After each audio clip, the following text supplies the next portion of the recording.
Hey, you got those new sticky Dunlops on. Yeah, they're supposed to be pretty cool. They as sticky as they say? That's why I got them. Truth is, I just don't know. Yeah, see what you mean. You know, the bike's fast. It's way faster than I am. Let's see how these other guys are getting on. Let's check them out.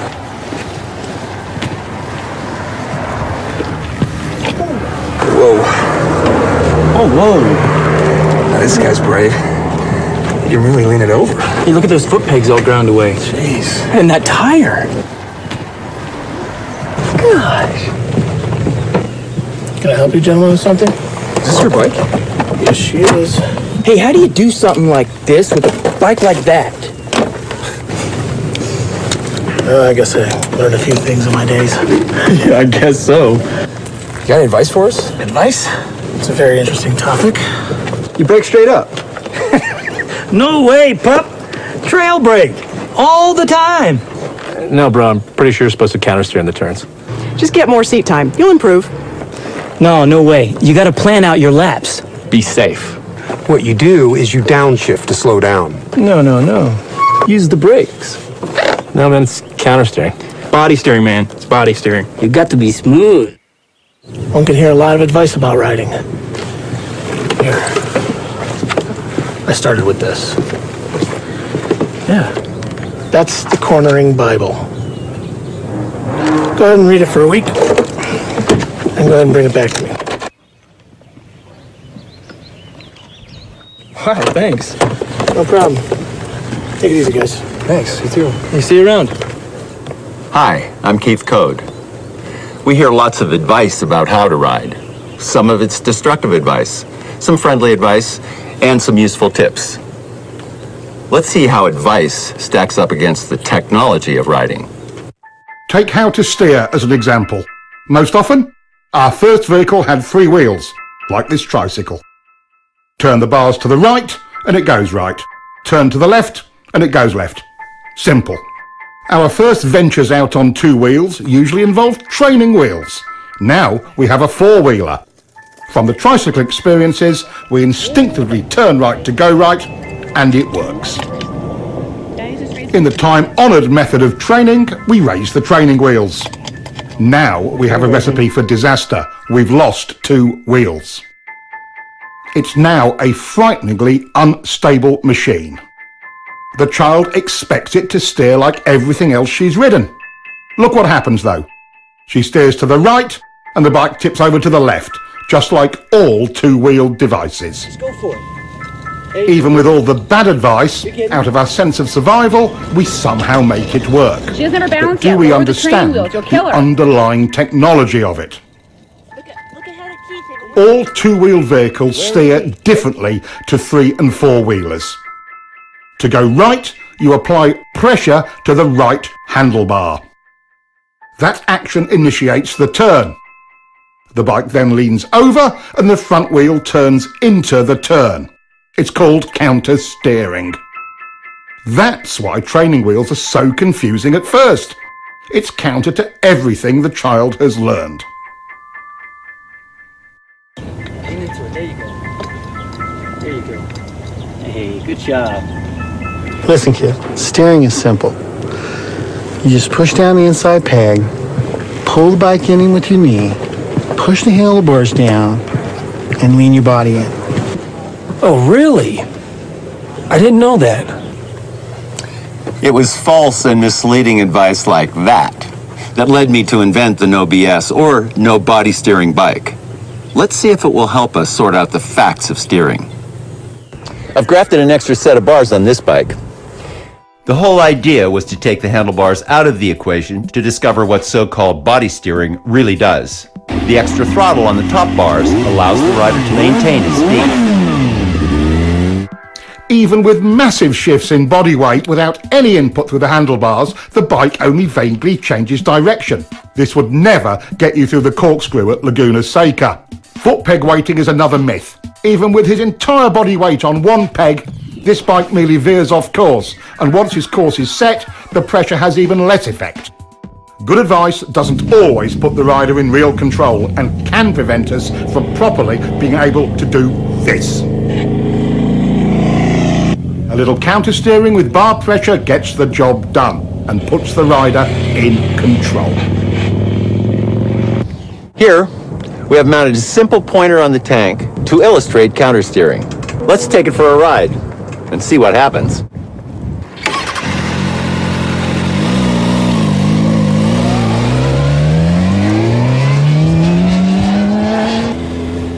See how the pointer shows the bars moving first to the left and then right, and vice versa? This is counter-steering. It's the only way to accurately steer a motorcycle. It really is simple. Just press on the bar and the bike responds instantly. That's all you do, and it works all the time, every time, even with only one finger.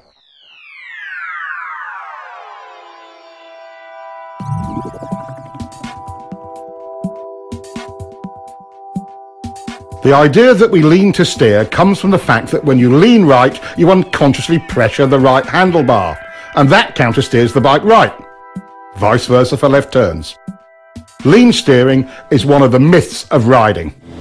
Some believe body steering works because they can maneuver the bike with their hands off the bars. When we move our weight around on the bike, it actually creates a counter-steering action. Look at the pointer. Some riders are confused about how they steer a bike once they are in a turn. It's exactly the same. To tighten the turn, you press your inside bar. To widen your turn and bring the bike up, you press the outside bar.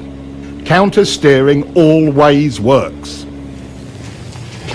Counter-steering is a piece of riding tech that will help you to improve your control in virtually every situation. Let's take a look at some other parts of riding. You guys really do have the cutting edge of bike technology, don't you? Look at the size of that rear tire. Look at the size of those brakes. I'll bet you really can haul on them if you need to, huh? And the frame is stiff enough to handle all the braking power and the grip of the tires. So how many ponies does it have? Well over 100. Mine's are on 150. They say it'll do 180. It's impressive. Guess all that cutting edge stuff can make a difference. Thanks, man.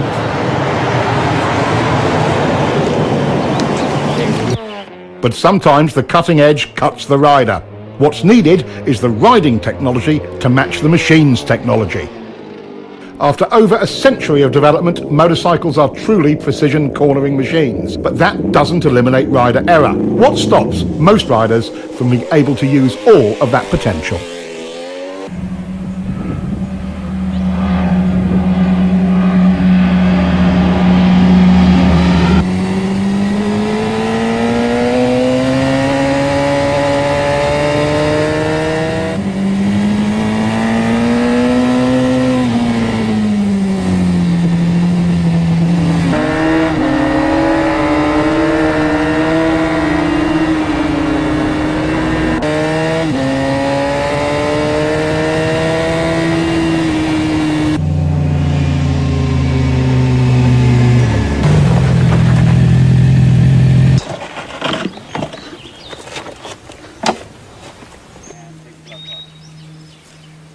Man, I was riding as hard as I could, and the guy just disappears. Yeah, me too, man.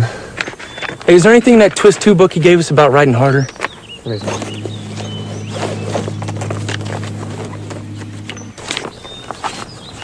Here we go.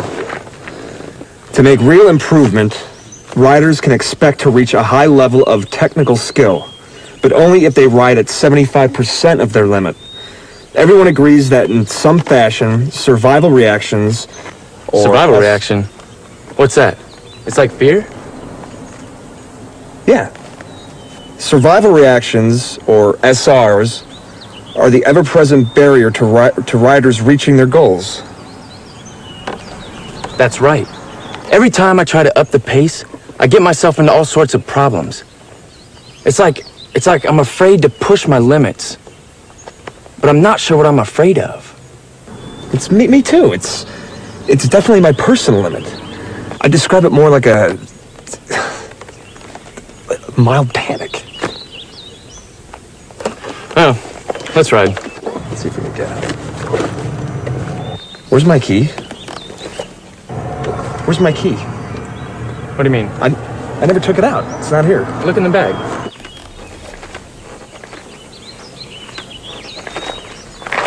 It's an agreed-upon fact. Our instinctive survival reactions, our SRs, ruin a rider's hopes of being confident and in control.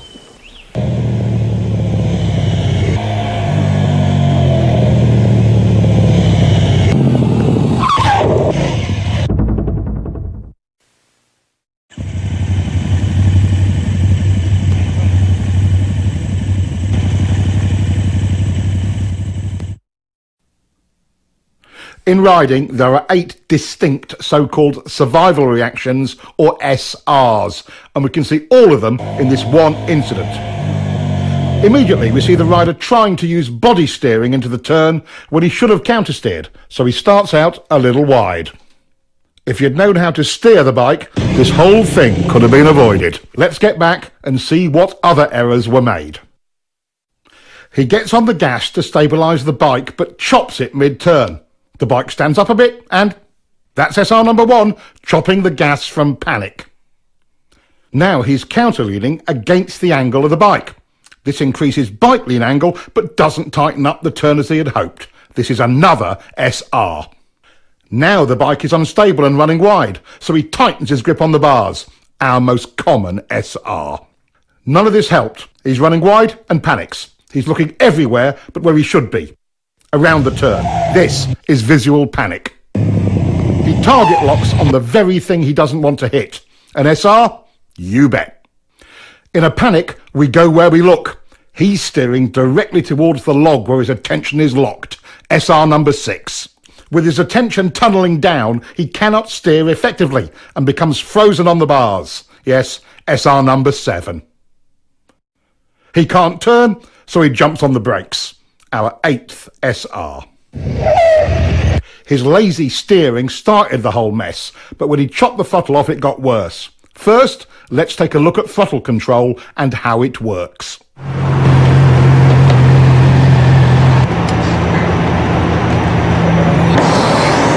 How'd you feel? The bike felt terrible on those turns back there. How was yours? Not too bad, but I didn't have as much grip as I'd like. The roads must have been really slippery. I think I need to play around with the suspension a little bit. You know how to do that? Yeah, but not enough. Hey, are there any suspension settings in that twist of the wrist 2 book that guy gave us? Hold on. It says here that understanding the performance specifications of your bike is one step in reducing throttle control survival reactions that detract from your riding. Sounds about right.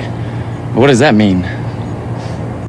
Considering that most machines in a static or constant speed situation have roughly 50-50 weight distribution, we can begin to calculate the guidelines for correct throttle control through a turn. The fact the rear contact patch is the larger of the two tells the story. Give me more weight, I can handle it. So, once in the corner, our task is to shift 10 to 20% more load to the rear to give it its fair share of load. This we do with the throttle.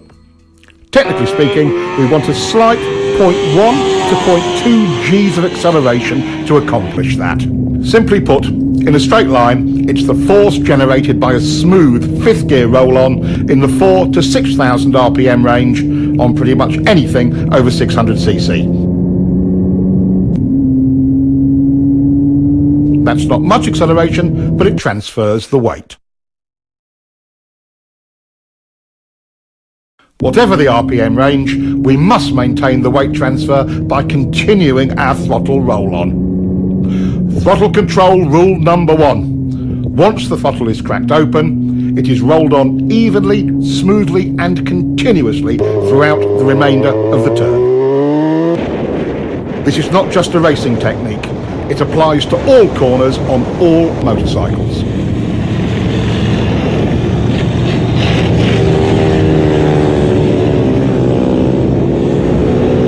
Once the correct transfer of weight is achieved using the throttle, any big changes in that weight distribution will reduce available traction, which is especially important in poor traction conditions.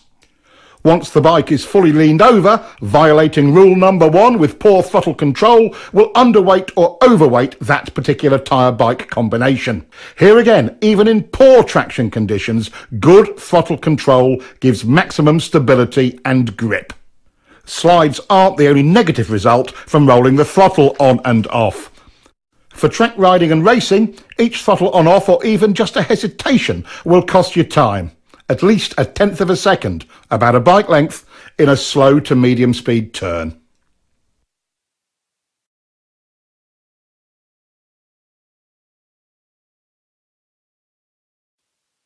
In higher speed turns, the same throttle error will cost you even more.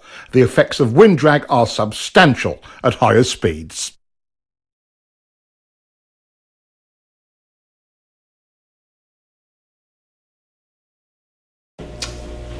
If the surface is slippery, do you want to overload the front or rear tires? No! Correct. If you're rough or inconsistent with your throttle control, will it reduce traction? Yes! Exactly. If you have good throttle control, will the weight be distributed properly on both the front and rear tire? Yes! Exactly. Now, what is throttle control rule number 1? Once the throttle is cracked open, it is rolled on evenly, smoothly, and constantly throughout the remainder of the turn. Good. Now, repeat that to yourself 1,000 times. Once the throttle is cracked open, it is rolled. This rider is late on the gas and gets very hard sudden acceleration out of the turn. This rider is trying for good throttle control and has nice clean roll on, not the same fierce acceleration as the first guy. But what is the actual result in exit speed? Let's look at the radar. A huge difference. There are 2 circumstances under which you may violate throttle control rule number 1. Let's take the point where you are bringing the bike up for the drive out of the corner as the first one. As the bike is brought up towards vertical, we can be more aggressive with the throttle. At some point, you can pin it. Coordinating your throttle roll-on with bringing up the bike is how to maximize your drive off of any corner on any size bike.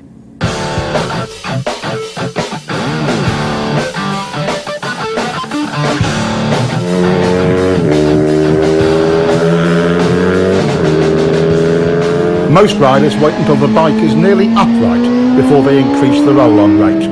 The skill of it is in accurate timing of the pick-up and roll-on. What difference does it make? Quite a lot. The second exception to throttle control rule number 1 is traction control. Riders can be far more aggressive with mid-corner and exit throttle. Double apex turns are the other exception to the throttle control rule. Since you're actually dealing with 2 turns, it's okay to roll off or stop the roll-on between the 2.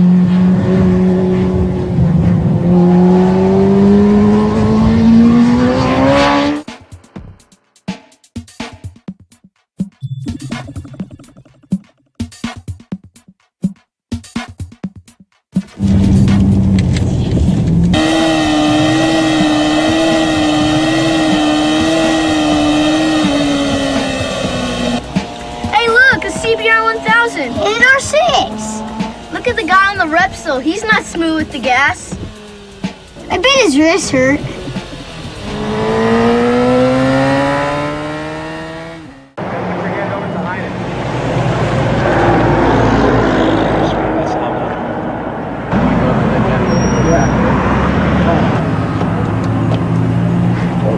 Told ya.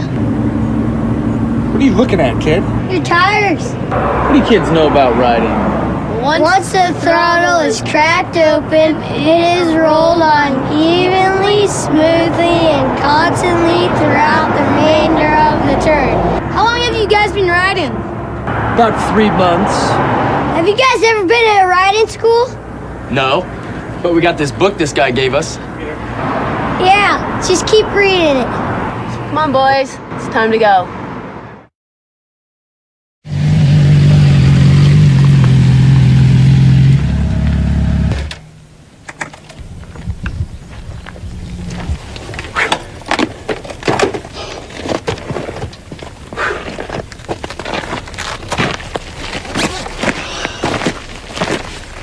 At some of those places, I just couldn't help myself. I kept rolling in and out of the throttle.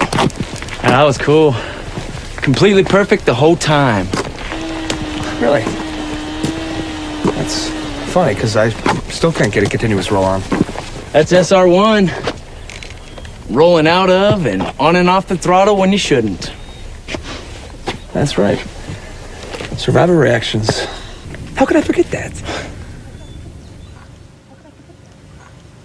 Good handling means predictable traction, and good traction depends on your suspension working well. In mid-corner, on a properly set-up bike, the forks and shock work best in roughly their mid-stroke range. With good throttle control, you can see the forks working in their mid-stroke in mid-corner. Is that as good as it gets?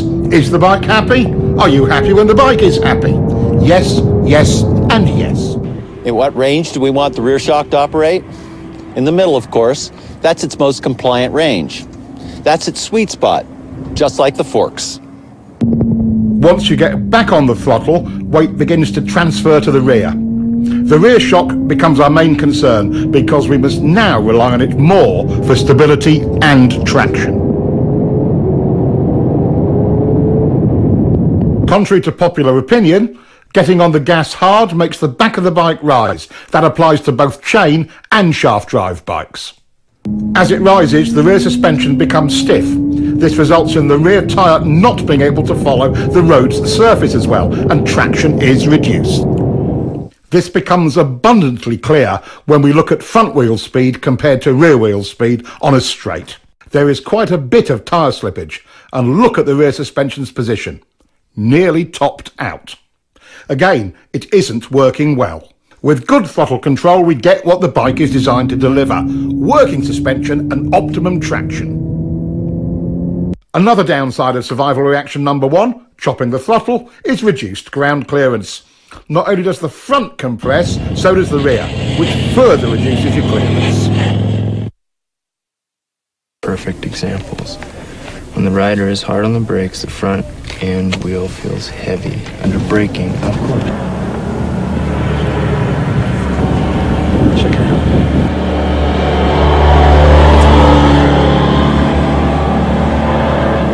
Man, he is smooth. Good throttle control allows the suspension to work properly, and the bike is smooth. Let's see if we can catch him. Our new riders might have grasped the idea of good throttle control, but they certainly haven't mastered it yet.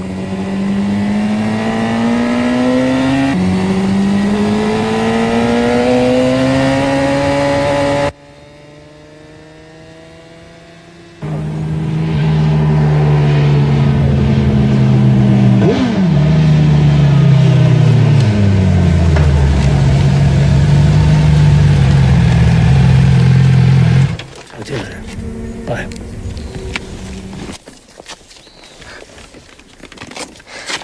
I figured you guys would come this way. Well, we figured out why you're so smooth.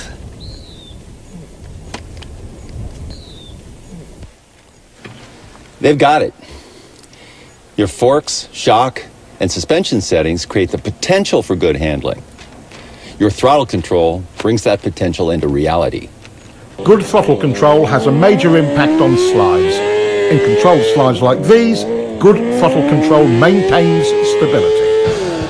In unwanted or unexpected slides, chopping it makes it worse. Watch this. Good throttle control in reverse can save you from the high side.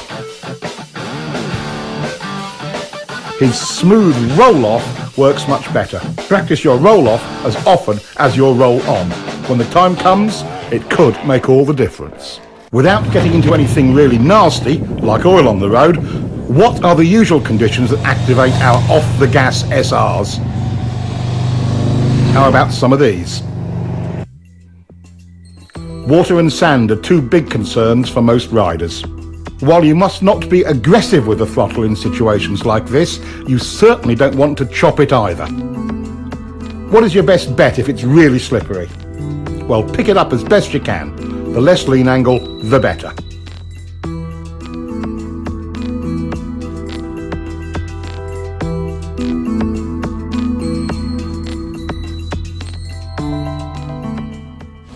Looks like good throttle control solves many of our rider problems, doesn't it? Yes. There are many factors that affect what line a rider may take through a turn, and we'll explore that later. The point we want to make now is this: no matter what line you take, high, low, middle, whatever, good throttle control is the gauge by which you can judge it. Riders are often confused about why the bike initially stands up and runs wide when they get off the gas mid-turn. Once into your lean and the gas is rolled off, weight transfers to the front of the bike, compressing the forks. That weight goes to the front tyre and spreads out the contact patch. This creates additional drag on the patch to the inside of the centre line of the bike. That drag countersteers the bike upwards and it runs wide. The whole thing can seem confusing, especially as the rider expects to tighten the turn when he rolls off the gas, and he finds the opposite of that happening. A moment later, since the gas is off, the bike slows, leans further over, and finally tightens up the turn. Applying brakes mid-corner creates the same effect. When the weight transfers forward, the result is the same. The bike stands up. A static throttle slows the bike as well. Again, the bike tends to run wide. This effect is even more pronounced at higher speeds and steeper lean angles. Getting on the gas too hard too soon will also send the bike offline, wide. Getting on the throttle too slowly makes the bike feel unresponsive. As we see here, with good throttle control, the bike looks and feels stable on its line and leaves the corner faster. Getting the feel for how much throttle the bike wants and needs to be stable and have good traction and hold its line is the art of good throttle control. There are choices in lines, but the good ones follow the throttle control rule. Geez, I'm running wide on the exit almost every time, and I'm following the throttle control rule.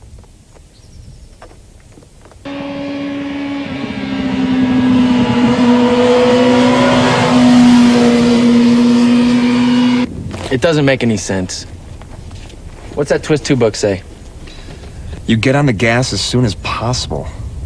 Well, I'm definitely doing that. But still, coming out, I can't hold my line. Well, yeah, mine's holding a line. It's just unstable at the beginning. I'm not running wide on the exit, but my bike doesn't feel planted until I get to the apex. I don't know what we're doing wrong. Let me take a look.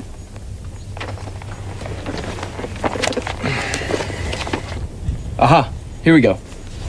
To meet the throttle control standard, steering is completed before you get it on. This doesn't mean at the apex, right before, or just after, or at any particular part of the turn. It means as soon as possible once the steering is completed. I never thought of that. See, I was told you have to wait until you get to the apex. I've been scared to get it on before that. Let's look at all 6 of the off-the-gas results and see why it's so important to follow the throttle control rule and get back to the gas as soon as possible once the bike is turned. Weight transfers forward, changing our available traction.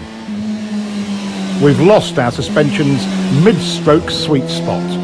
The bike will tend to overreact to rough pavement and can become a bit twitchy. By creating some instability, the bike initially tends to run wide. As we saw before, we lose ground clearance on both ends of the bike. And lastly, the bike slows down. These are the 6 results you get from waiting too long to get back on the throttle. Getting back on the gas as early as possible solves all of these. The bike becomes planted and predictable, but can you get on the gas too early? This rider got greedy with the throttle way too early, but the solution was correct. Roll off, reduce speed, repoint the bike, and then roll back on. To add lean and throttle at this point of the turn is a common cause of crashes. But this is the way it really should be done.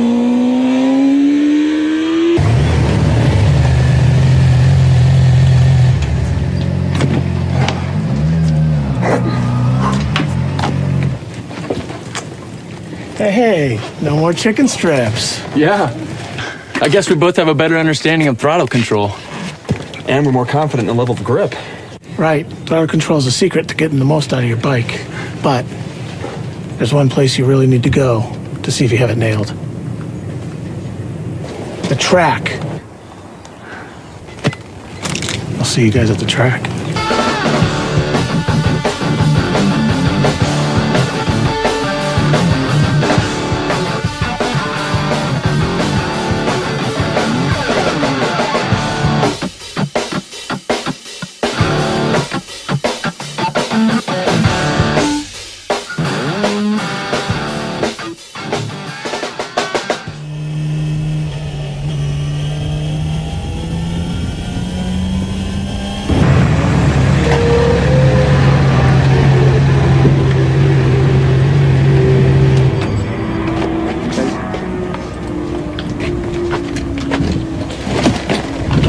I stayed with you all the way to that fast turn. Man, you just pulled away like a train.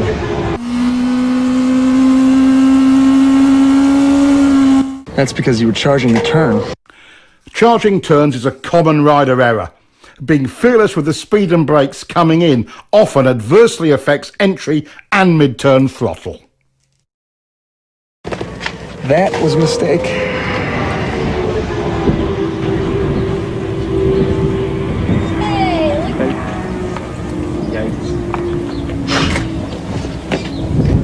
All right, so when my arm is rising, I'm rolling on, and when it's falling, I'm rolling off. So my left hand is telling you guys what my right hand is doing, okay?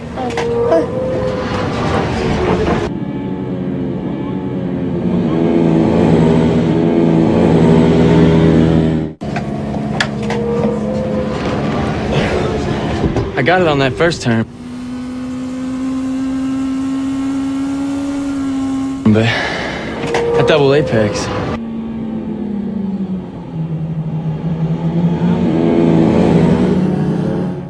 Well, man, you're still charging the turns. Yeah, you're right. That's SR number one in another form.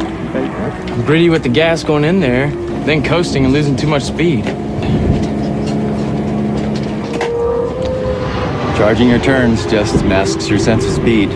Let's take a look.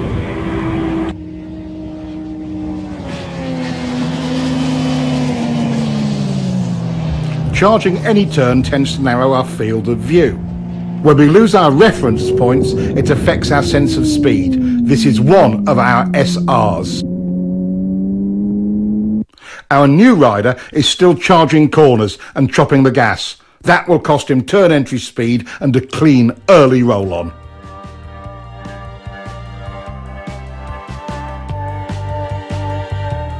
This looks pretty rough. Even in slow speed situations, the throttle is our friend. Nothing else will stabilise the bike. Once you've mastered your throttle control SRs, you have taken a giant step towards control over the bike and confidence in yourself at any speed.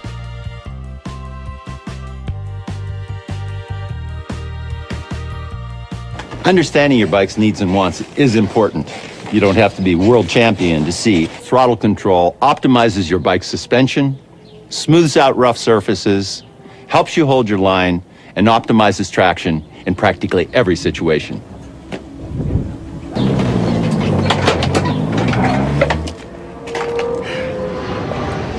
Man, this track riding is really hard work. Yeah, I got a really bad forearm pump. I could hardly grip the front brake. It's like riding motocross all over again. We gotta get ourselves down to the gym and work out a little more often. Yeah. My first reaction is to tell them both to relax. Let's take a close look at how excess rider input creates instability and tires out the rider. Here again, holding on too tight causes the rider to receive too much input. The tighter you hold on, the bigger the bumps seem. Small shakes from the front end are amplified as well. Why are the bars moving? What are they searching for? They're trying to find a position that will stabilise the bike by maintaining the correct tracking of front and rear wheels. The bike does this without any help from the rider. If the rider could hold on tight enough to stop the bars moving, he would only amplify that wobble. The force he puts into the bars creates resistance and a ploughing effect at the front tyre's contact patch. Now the back of the bike wants to rotate around that resistance and the wobble becomes even worse. Setting a wheelie down crooked is an extreme example of this.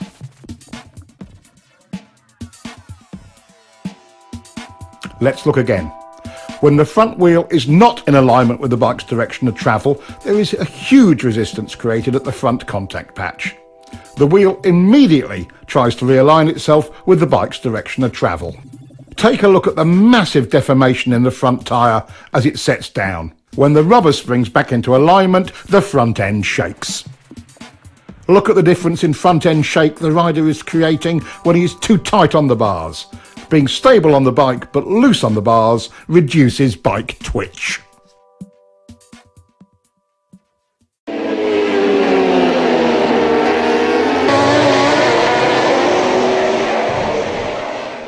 Holding on too tight transfers engine and road vibration to your hands and arms, tiring them out and making them numb. This in turn causes you to hold on even tighter.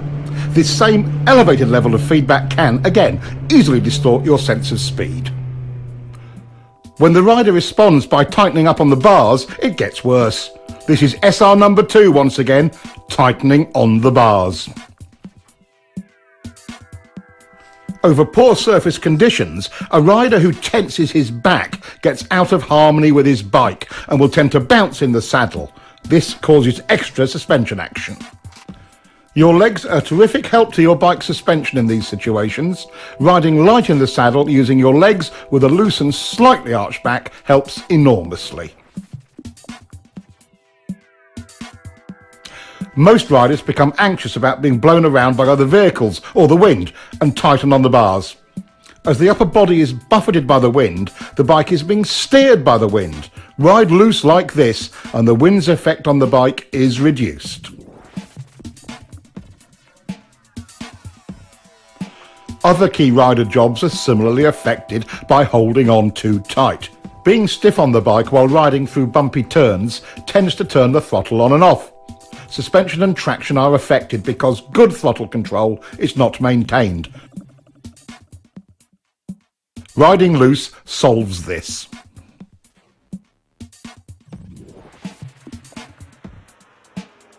Riding rigidly can shake your helmet and blur your vision. The more you try to brace yourself and hold your head still, the more it shakes. This can even make your neck sore. Limber and loose is smooth. Do you ever find yourself making steering corrections while in the corner? This is another part of survival reaction number 2, gripping the bars too tightly. As the bike runs wide, or feels like it's running wide, survival reaction number 2 kicks in and steering corrections occur.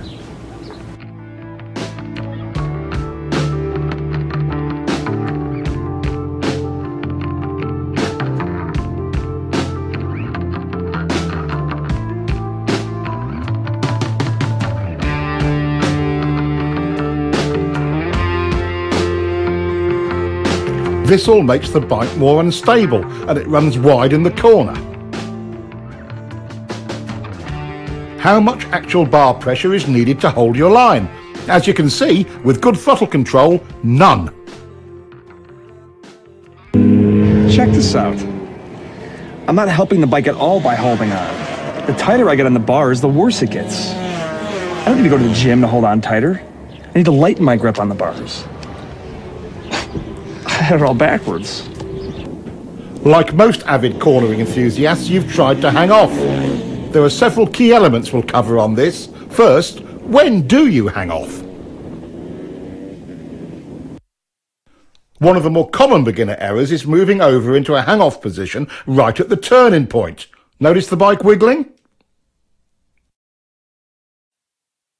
The rule of thumb is to pre-position your hips just before you roll off the gas.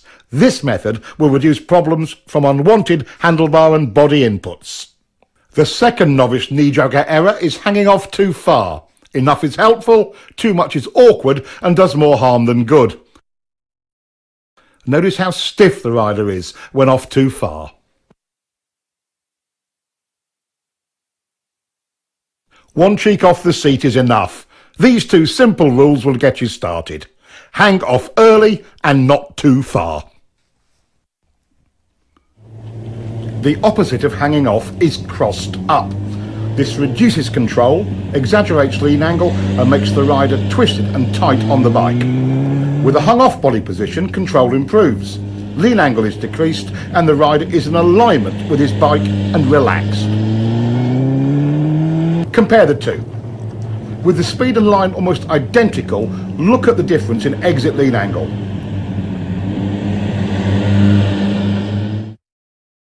Less lean equals more throttle and better drive. Now let's compare straight up riding with hanging off and see if there is a difference. Here he is riding straight up. Once again, at nearly identical speed and line, there is a measurable difference in lean. Body position on the bike can positively or negatively affect your riding. He could have gotten over sooner for this corner. Getting over before turning, he's smooth as silk entering the turn. Both errors here, moving over while turning, and he's off too far. The problem is compounded when you lose connection with the bike. He's remedied that. Now back up a bit. There he goes. His arms can now be loose and relaxed. When the whole body position and turn entry package is done right, it affords a rider the maximum of control with the absolute minimum of effort. Here's another view of a clean, loose run through a turn. The human machine works this way. When the lower body is unstable, we must rely on our arms and torso for support. Once the lower body is stable, we are at liberty to relax the torso and get great body position. Notice how much lower he can go without tension. Let's look at the difference between his moves on the bike when disconnected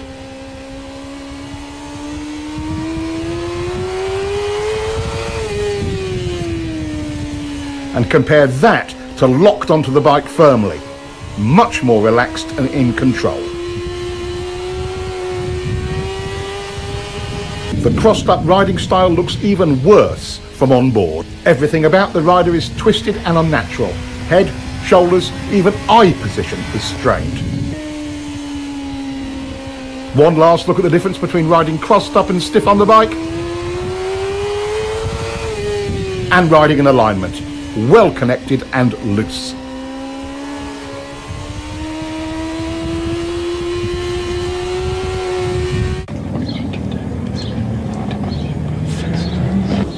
It's easy to see how we can create instability with the bike. What design features do sport and sport touring bikes have to help prevent that? Why do sport bikes even look the way they do? High-backed seats anchor the rider more firmly, reducing the need to hang on by grabbing the bars too tightly. Large tanks help provide a better perch on the bike. Some riders use it for elbow or forearm rest during cornering. They can also provide a resting place for the upper torso. Knee cutouts on the tank's side provide a more stable way to hold on, allowing the rider to use the bars less. Rear set foot pegs are really important. They give the rider a more stable perch for moving around on and steering the bike. If this bike had cruiser pegs like this, it would be unrideable. In fast turns, trying to anchor yourself firmly on the bike requires something to hold on to. Unfortunately, the inside bar is the handiest thing, resulting in the rider pulling on it. This makes the bike go to the outside of the turn because you are counter steering. Gripping the bike with one or both legs eliminates this problem. Resting an elbow on the tank can help. The hanging off style can have another unfavourable side effect. By pulling yourself from one side of the bike to the other using the bars, you will make the bike wiggle. Anchoring yourself firmly on the bike and using your legs to move reduces unwanted handlebar input and avoids the problem. Is a motorcycle truly out of control when it's sliding? How do you save it when the front or rear tyre gives up traction? Why don't the fast guys always crash when their bikes slide? While wiggles and shakes are distracting, there is a far more dramatic and deadly result from survival reaction number 2. That's being too tight on the bike. This is the stable position for a front wheel during a slide. What would happen if the rider resisted this movement? When you counter the front end's natural attempt to stabilise the bike, you create resistance at the front contact patch, making the slide worse, and turning into high sides like this.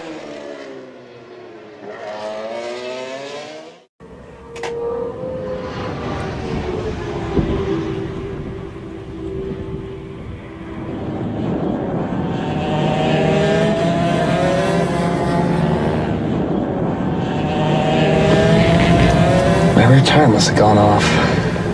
Sliding in turn 3. Problems? I didn't know you were out here. Yeah, sliding in turn 3. How's your throttle control through turn 3? Really good. I've already worked that out. You have any arm pump? Yeah, now that you mention it, I think I do.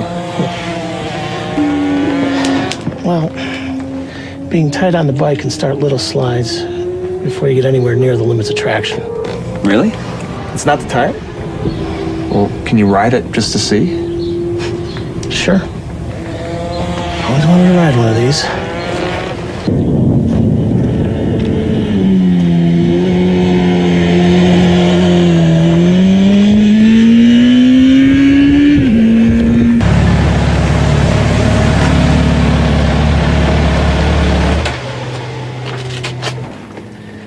So how was it? Oh, the bike's great. Thanks for the ride. Oh yeah, your tire's fine. I guess I'm making it slide then, huh? SR number 2 strikes again. I'm just too tight on the bars. Try it again. I'll follow you. Really? Thanks.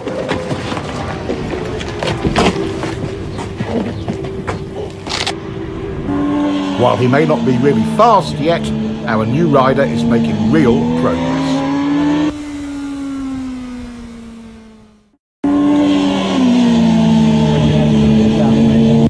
The 3 most common reasons for front end slides are 1, over-braking going into turns. 2, from overloading the front tire. This is called pushing the front end. The standard solution to a pushing front end is getting back on the gas. And 3, from slippery surfaces.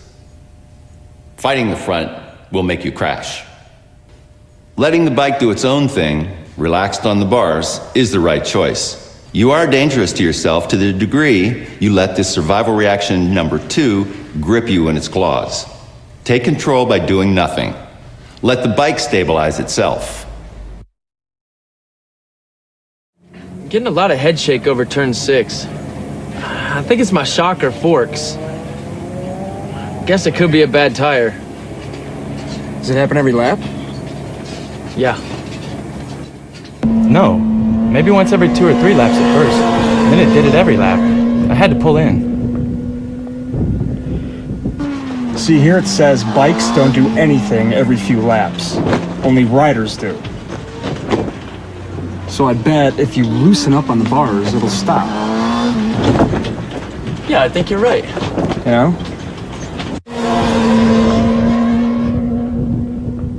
We can contribute to or detract from the bike's inherent stability by understanding its demands and eliminating any unwanted or unneeded inputs. Take braking. With the weight forward, stiff arms, and up on the tank, the bike stoppies. With less bar pressure and the rider stabilised by the tank, the bike is more stable. Back in the seat with loose arms gives controlled braking. Even with severe lockup, control is much improved. An all too common error is twisting to the inside of the bike. He's trying to gain stability but creates tension. Even if you don't hang off the bike, stabilising your body is still important. Gripping the tank with one or both of your knees as you go into and through the turn is simple and efficient. The more firmly you anchor yourself, the easier it is to relax your torso and arms. For mid-corner, suspension is set up for a given amount of weight fore and aft. The bike cannot compensate for you moving around on it. As we've covered already, get into your fore and aft position on the seat early and stay there.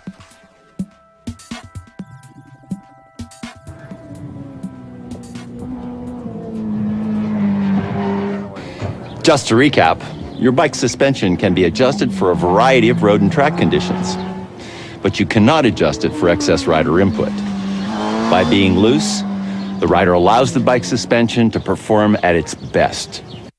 The main points of rider input are: hanging off too late creates instability. Get over early. Hanging off too far creates instability as well. Being disconnected on the bike looks like this. Locked on is better. Twisted on the bike. Going with the bike. The seat provides stability, and so does the tank.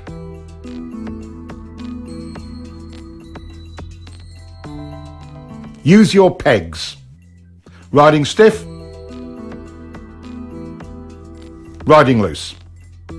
Using the bars to hold on. Using the tank.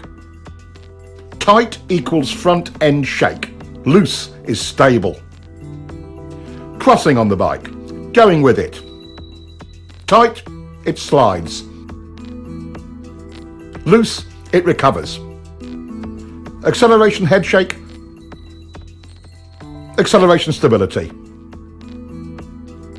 Braking instability. Locked on in the seat gives good braking stability. Yep. All those things have happened to me. Yeah, you should just let the bike do the work. I'm causing my own handling problems and making myself tired. Stabilising the bike is the rider's goal in any corner. Throttle error or entering a corner too fast are two of our known enemies in getting that result. But perhaps the most important of all is your line through the turn. Having a poor line through any corner makes the rider's job of stabilising the bike with good throttle control all but impossible. We've already explored counter-steering and know it gives us effective and precise control of the bike's direction. But there are three underlying principles to steering that you must understand. There are three tools we use for executing our line. One, where you begin the turn.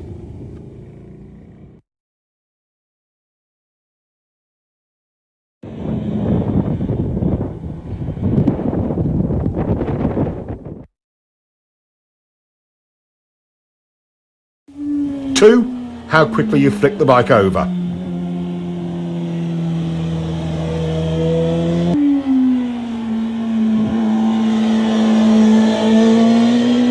Three, how far you lean it. Let's investigate the first one, where you start the turn, and see how it can affect your cornering.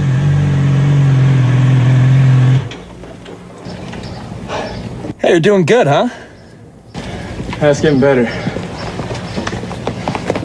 Looks like it. I'm getting a feel for throttle control, but it's inconsistent. One lap I'm good, the next I'm stalled on the gas in the same turn. I know what you mean. My line changes from lap to lap, so I don't always have the confidence to keep rolling it on.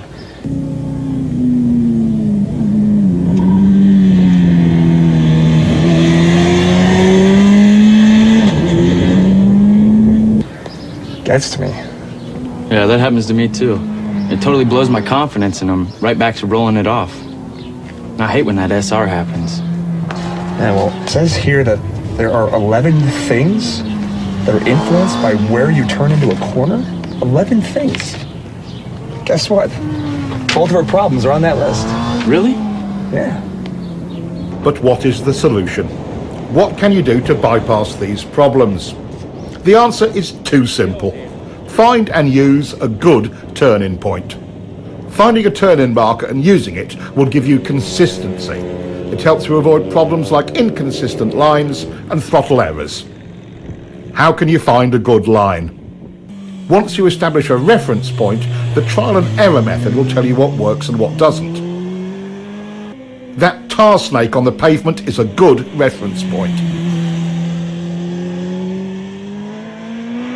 He tries a later turn-in, but that chops up his brake release. A little earlier runs him too wide and the throttle goes off and on.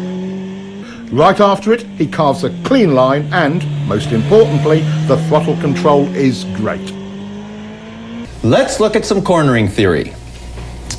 What kind of line would allow you to get back on the gas most easily for good throttle control throughout the corner?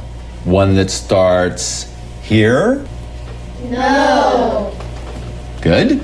One that starts here? No. All right. How about this one?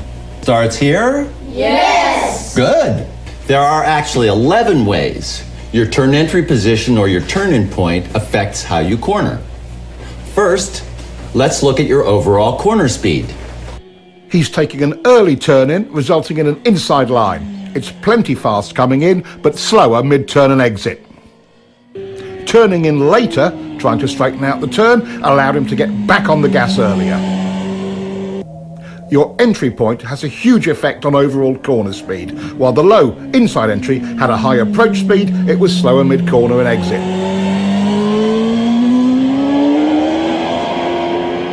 The higher outside turn entry allows him to point the bike more towards the exit. Even before mid-corner, he's back on the gas. Now let's look at how entry point affects braking. Your beginning and ending brake points are both modified by where you start your turn. On the low inside line, you're leaned over longer and brake pressure is critical because it's easy to lock up the front wheel. On the later turn entry, it's easier and safer because more braking is done with less lean angle, and it most often is completed earlier, allowing the rider to get back on the gas. This is a huge difference. If the pavement was slippery, which line would you choose?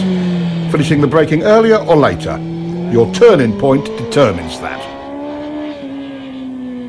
Let's follow him in on the high line. He ends his braking just as he's flicking it in, and he gets a better drive. By the way, even though it's usually a minor point, downshifting is another thing that is affected by where you turn in.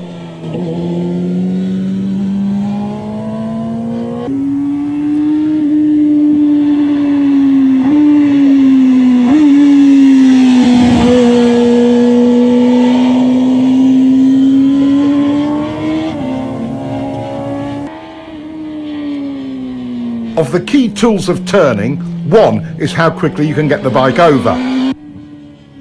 It's easy to see how the early and later entries compare in this regard. The low entry requires lazy steering. You can't flick the bike onto its line.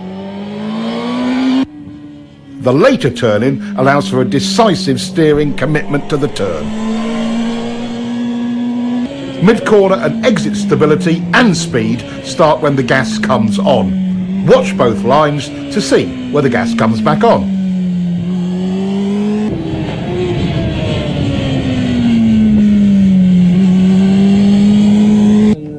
Our later entry rider was able to get back on the gas 37 feet earlier. That's 5 bike lengths. Earlier on the gas means stability through more of the corner.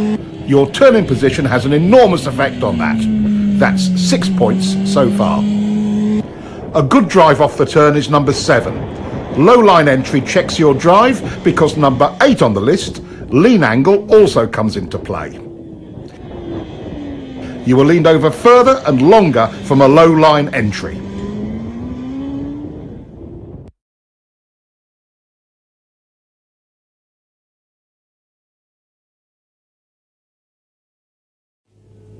Seeing a line that is taking you too wide does not inspire confidence. Seeing one that points you further up the road does. Number 10 is how much road you have at the widest point of your exit. On the street, the same principle applies. Staying in your lane through the middle and exit of the turn is all easier with a later entry point.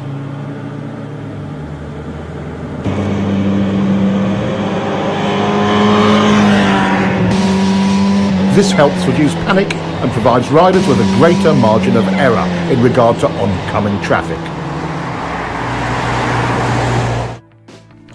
The 11th and final aspect that is affected by our turn point is mid-corner lean angle correction. While they may seem like a fact of life, they're a common rider error that results from this same tech point, early turn entry.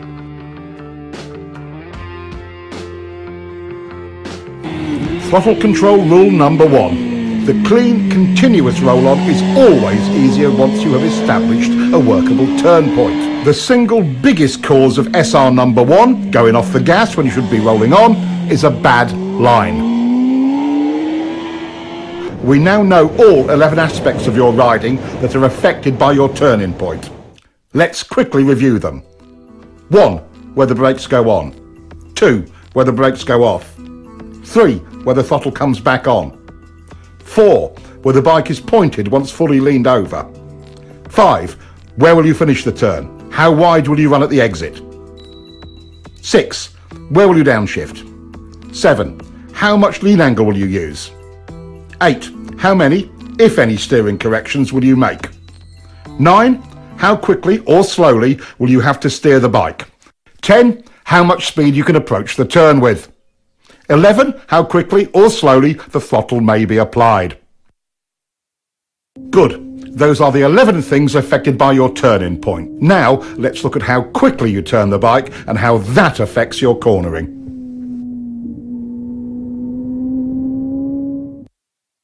How quickly do you need to turn? Not very quick in this situation. It would be silly to quick flick the bike when you don't need to.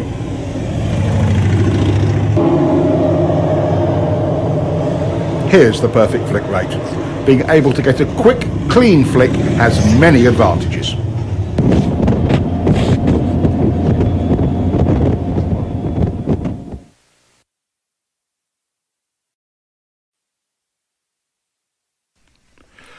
How does the rate you flick the bike affect your line in any series of corners, like these S's?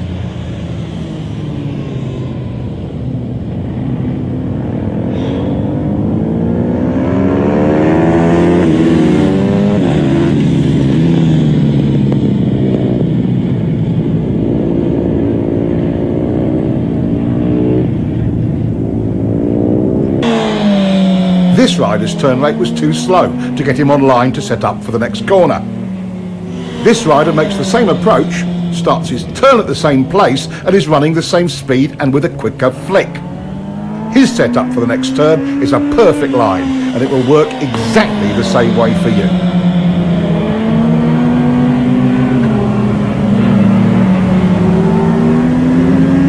Once you begin your turn, where do the cornering forces start to push you? Outside or wide in the turn. Exactly. If this is your intended line, and you're lazy bringing the bike over, where will you go? Outside or wide in the turn. So, if you flick the bike a little quicker, would it get on that line? Yes! Class, you are brilliant today. Since we don't like to run wide in turns, and for a very good reason in situations like this one, we must continue to lean the bike further and further to make the corner. Lazy steering forces you to lean the bike more than is necessary, and you'll be leaned over longer. Let's compare.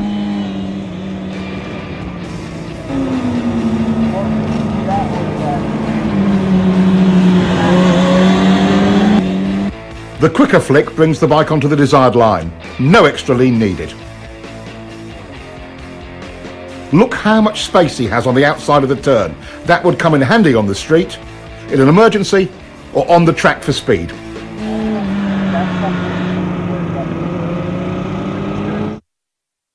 And look at the difference in acceleration.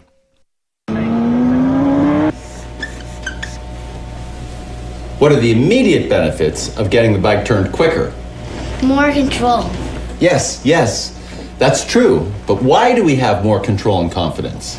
Earlier in the gas, better throttle control. And better traction. It's not leaned over as long. More choices on your lines. You get on your line earlier. Less lean angle. I think you've got it.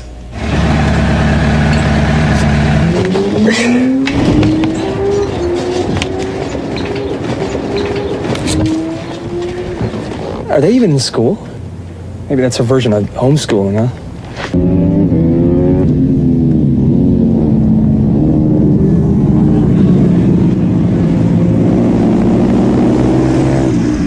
I wish my mom had taken me to the track when I was 10. I'd be a world champion now. Yeah, you're right. The approach speed and turning point for both riders was very similar.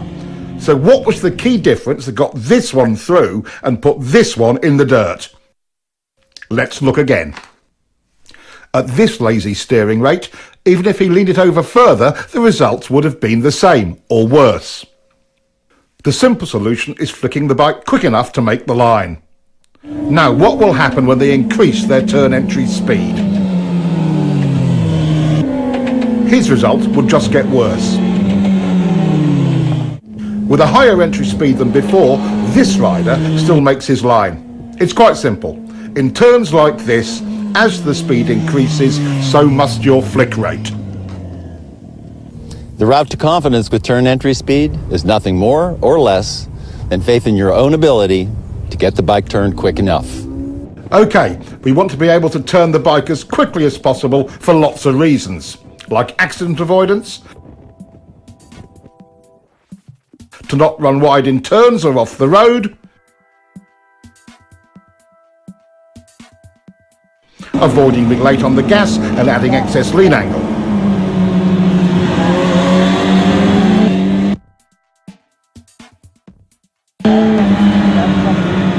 Not to mention, you'll get a better drive.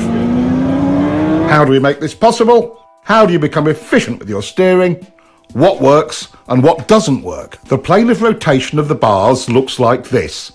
At a steep angle like this, half your input into the bars goes straight down and is a total waste of energy. At this angle, you're still only 75% efficient. Here, your input is in line with bar rotation and is 100% efficient. This is another great example of how understanding the technology puts you in full control. A simple experiment will tell you if what I say is true or not. Get forward on the bike and position yourself directly over the bars and try to push the bike down into a lean. A lot of effort, but not much happens. All motorcycles work this same way. It's the horizontal rotation of the bars that gets the job done. A huge part of rider confidence is knowing you can quickly turn when you want to or need to. It's not about the kind of bike you ride, it's all about control. Some say flicking the bike too quickly is dangerous or makes the bike unstable, but done correctly, it is clean, smooth and efficient. Any questions about flicking your bike? When can't you lean the bike over quickly? Okay, let's figure it out. Could you quick flick your bike if the pavement were wet or slippery? No! Could you quick flick on a cold tire or cold pavement? No! Could you quick flick with a handful of front brake? No! Could you quick flick with a tire that was brand new or not scrubbed in? No! You, could you quick flick with totally worn out tires? No! Do you need to quick flick your bike at low speeds? No! Now, do you get the idea? Yes! Our two new riders have come a long way towards understanding how the bike steers and where to turn it. Their confidence to lean the bike more is a direct result of that. Riders who understand this both look and feel in control of their bikes.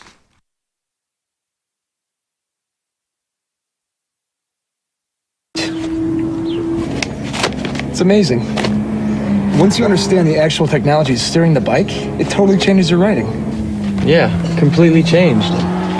I feel in control of steering the bike now. I know how quick to turn it. I know when and where I need to lean it. It's like I'm seeing the turns completely different now. My SRs are way quieter. It's so simple.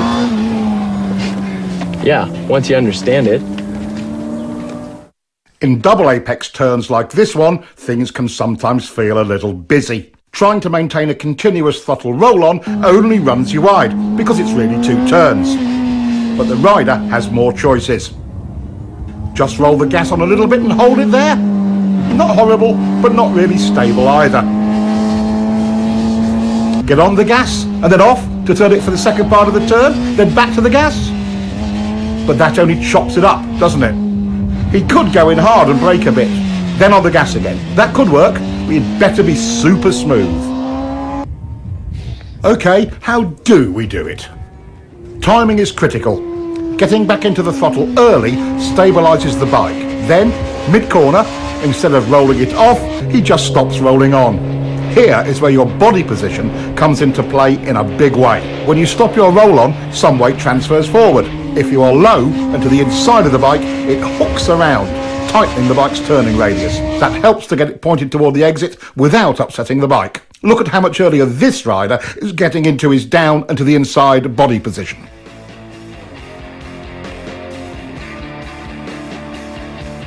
Here we see an average hang-off position.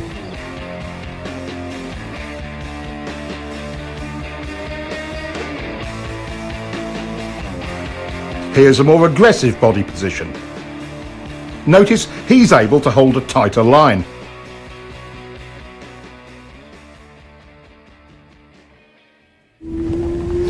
Now that's the hook turn technique, and can work in almost any cornering situation.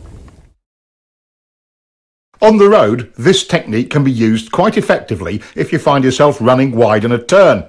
Dropping to the inside and down position, plus a smooth roll-off or momentary hesitation, not a chop-off of the gas, tends to tighten the turn for you. And don't forget to look where you want to go. That's way better than the alternative. Here is a technique that can aid you greatly in your efforts to steer your bike accurately. We quite naturally push off or pivot from our trailing foot to produce maximum power and control. With that in mind, using the left leg to generate the power to press on the right bar and vice versa is a logical step. It provides the rider with maximum stability on the bike. Stability equals control and strength. As we lock our lower leg into the bike from the foot peg to the tank, we begin to create lower body stability. The next step is a slight tightening of the thigh muscles. This locks the pelvis in position, which then provides a stable base for the whole torso. With the torso stable, the rider's ability to apply pressure to the bars is vastly improved. We call this pivot steering. You might call it power steering, because once you master it, it feels so easy to steer the bike. Work on your quick turn. It pays huge dividends in control and confidence in any situation on any bike. Now that we know what a turn point is all about, how often do you get it just right? Is it usually too early or too late? Too early. That's right. Riders tend to turn in too early, and there is a reason for it. Would you like to know how to change this part of your riding? Yeah! Going where we look is an unfortunate survival reaction. In fact, it's SR number 5. For example, if this rider looks at the inside of his next turn, he will go there.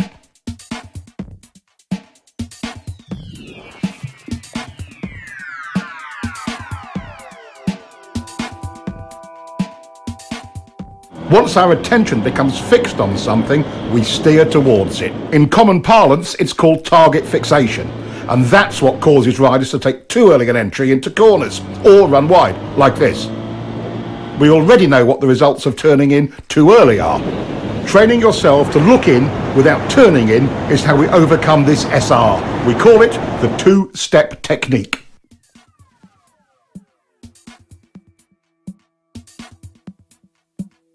It's also the key to finding a line that doesn't take you in too early, even on unfamiliar roads.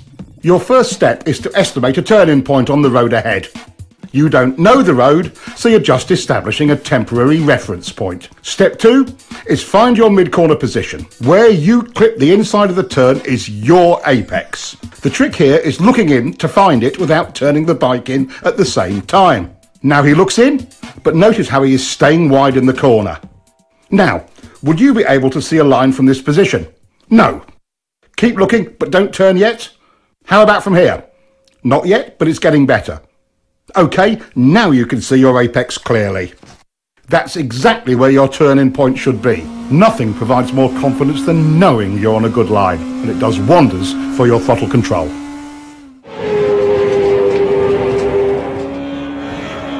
Hey, you're really starting to get that bike turned.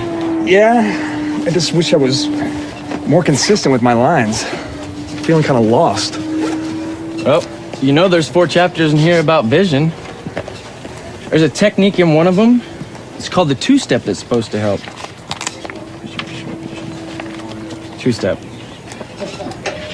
Let's take a look and see if we can sort out his inconsistent lines. He ran pretty wide on that pass. Let's see how he is timing his look-in and turn-in. Big mistake. He's looking and turning. Now he's not running as wide, but it's another different line. The two-step visual technique solves more than just where to turn into a corner. It can also help with your consistency. In the end, your lines will only be as accurate and consistent as your visual skills. Knowing exactly where you want the bike to go before entering, using the two-step technique handles that. Applying the two-step technique allows the rider to gain space and time at the entry of the turn, to apex and pick up his next turn point accurately. Once you truly learn to lead with your head and eyes, you'll be able to enter all corners smoother, more accurately, and, for track riding, usually faster. It's as good as it gets. Using the two-step turn entry technique also helps combat the look-in, go-in early SRs. By training yourself in this technique, you'll always be 2 visual steps ahead in every turn entrance. Wow, what a great technique. I didn't feel rushed to the turn point. I mean, at all. No, me neither. Hey, that two-step works. Hard braking can be both confusing and terrifying. No other control action on the bike can produce such dramatic results with so little effort. Most riders' survival reactions run wild under heavy braking. Brake technology has come a long way.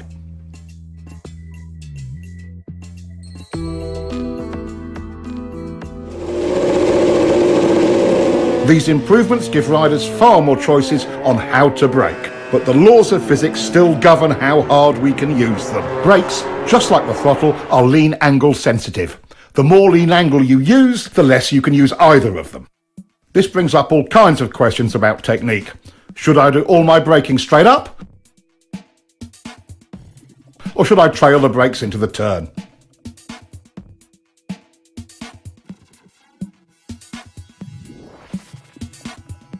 Should I brake easy at first and hard at the end, or the other way round?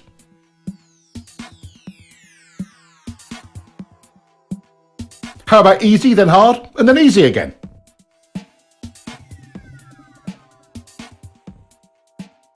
While braking, it's easy to lose sight of the real goal. Getting your turn entry speed perfect is that goal. With that in mind, which brake pressure sequence is best? Turn entry speed errors are easiest to make when you are hard on the brakes towards the end of braking.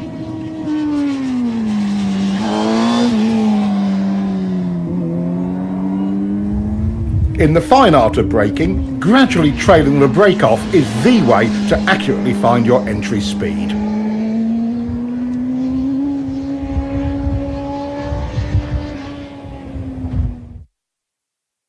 Straight up or trail braking, it's the exact same problem. Maintain control of your entry speed. Overbraking, SR number 7, often creates other problems like poor throttle control and extra steering corrections. Both unsettle the bike and can even cause excess wheel spin. Panic braking in the middle of turns is something we try to avoid because it stands the bike up abruptly. Unconsciously, we apply pressure to the bars to maintain our line. That additional input is one of the primary reasons for trail braking crashes. Restraining bar flutter does not let the front end follow the road, which reduces available traction even more. Despite its dangers and drawbacks, trail braking is a useful tool. Just imagine yourself leaning into a turn at 200 miles an hour with the brakes on like this.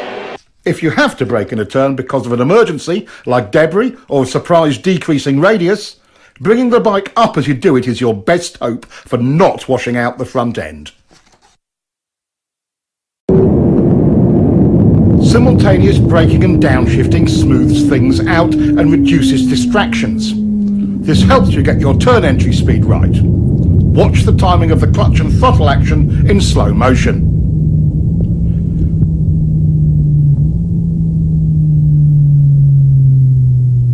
Slipper clutches seem to make this unnecessary, and modern electronics will probably make it an obsolete technique someday. Too bad. It's quite fun when you get it right the old-fashioned way.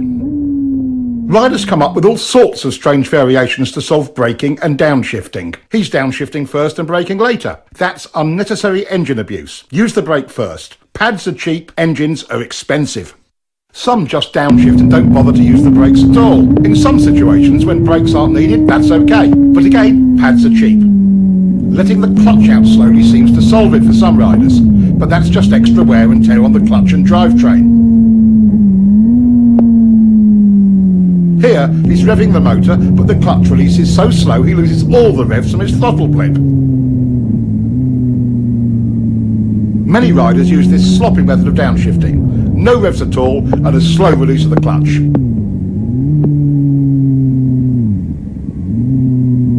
Getting too big a throttle blip over-revs the motor and causes the bike to surge forward with each gear change.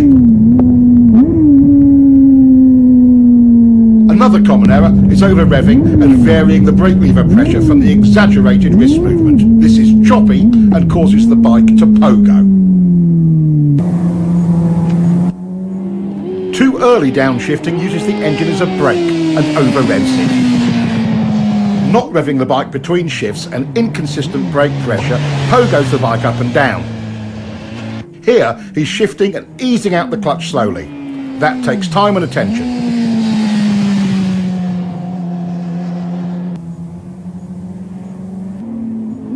He's revving it, but too high and still on and off the brake lever, pogoing the bike. Making clean downshifts and maintaining control of the brake lever throughout will help. Letting your fingers slide over the brake lever while you control the pressure works really well. Downshifting without the clutch is another way of handling it. Careful timing of the throttle blip and the gear lever makes it surprisingly easy and smooth, with or without a slipper clutch. It may take some practice to make them perfectly smooth.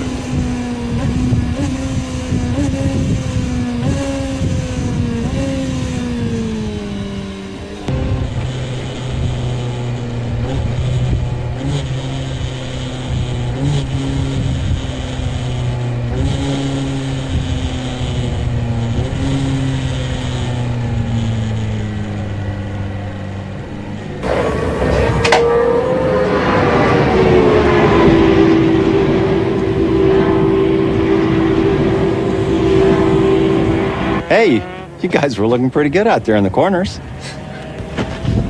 Thanks. You know, we learned a lot from your book. That's great. I'm really glad to hear that.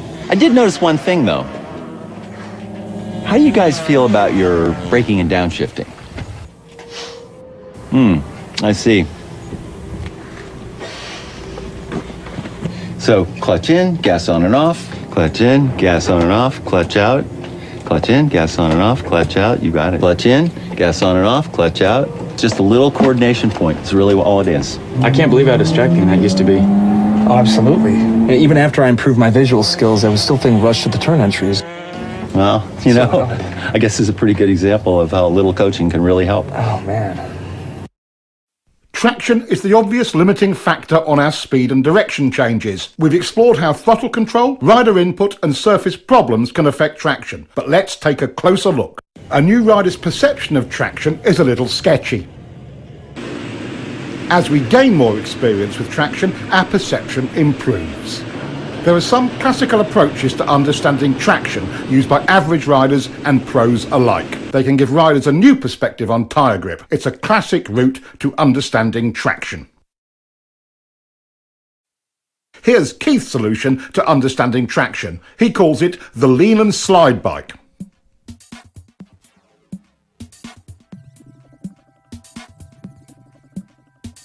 About this time, most riders would chop the gas in panic. It takes a lot more to lose traction than most riders think, but there are situations you should be aware of.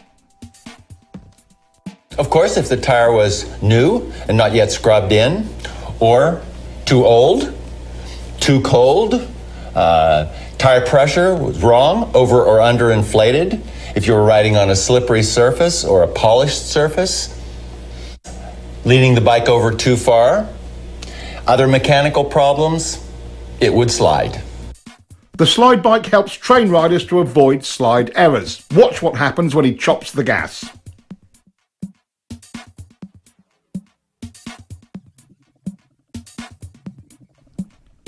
As we've already seen, when rolled off, not chopped, it is far less violent.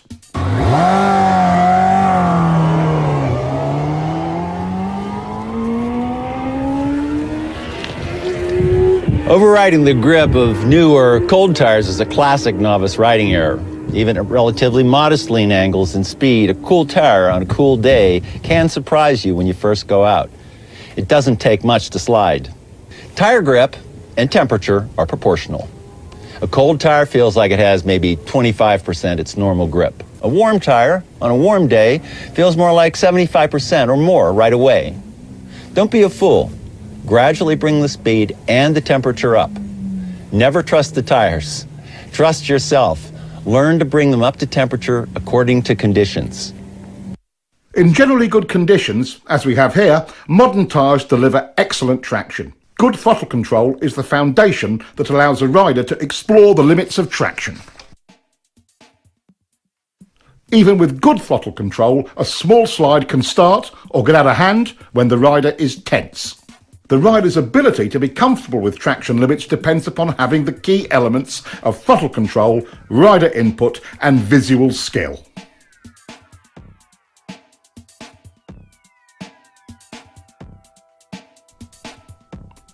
Two other aspects of traction are important to understand. The more lean angle you use, the less side grip you have. The solution? Even when the rear tyre is totally lit up, bringing the bike up into the slide helps the rider maintain control. The Leland slide bike is one of the training methods used at Keith's school to help riders gain that confidence and experience with traction.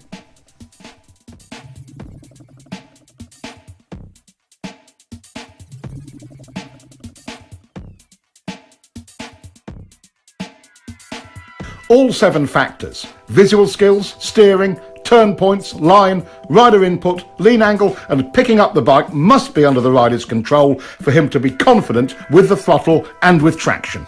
New technology is great, but even with traction control and modern electronics, the rider has to work his way up to using it. Being in control of these 7 factors is the quickest and easiest route to confidence. I'm so stoked. This twist tube look really helped my riding out. Totally. Feels like I'm making improvements every ride I take. It's as if there's no limits. You know, I see more ways to apply this information every time I read this. Look how good we can actually get. Oh, hey, Will. How you doing? Hey. You both look pretty good out there. Thanks. Yeah, but after watching you ride, you know, it just makes us want to kick it up a notch. So how'd you do it? I went to school. School? Let me ask you something. What do you do for a living? Well, I'm a doctor. I'm a software engineer. Why? Well, did you wake up one day just knowing how to do your trade? Or did you learn it by going to school? Okay, point taken. So, how do I find a school?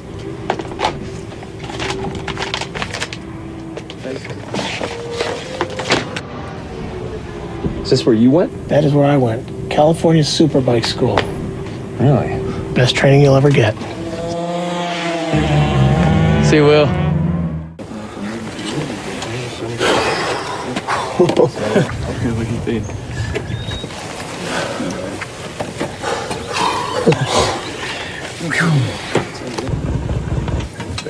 You guys must really push it hard. How do you ride that thing to the edge? I've learned a few things over the years. You got any advice for us? Advice? There's a lot of advice out there, guys. Why don't you get the real tech on riding? We'll lend you this copy of the Coronering-Bible. We'll be here next weekend. You can give it to us then. Twist the wrist, too. Wow, thanks a lot, guys. No problem. Looks like I have to get myself another copy.